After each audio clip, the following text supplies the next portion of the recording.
In this video, I'm going to show you how to delete browsing history on your Chrome browser. So to delete and clear browsing history on Google Chrome browser, firstly click on these three dots. So open Chrome browser and click on these three dots. Then click on settings. Scroll down. Now in here you will see the option clear browsing data, clear history, cookies and cache and more.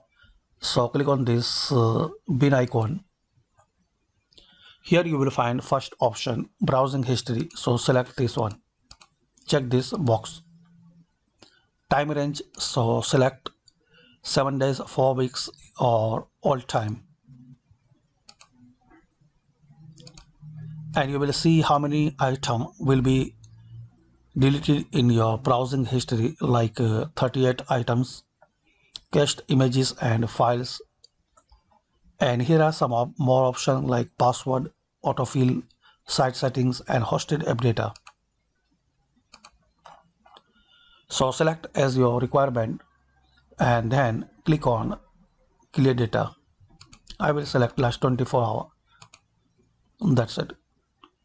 Thanks for watching. By this quick method we can delete and clear browsing history in Google Chrome browser.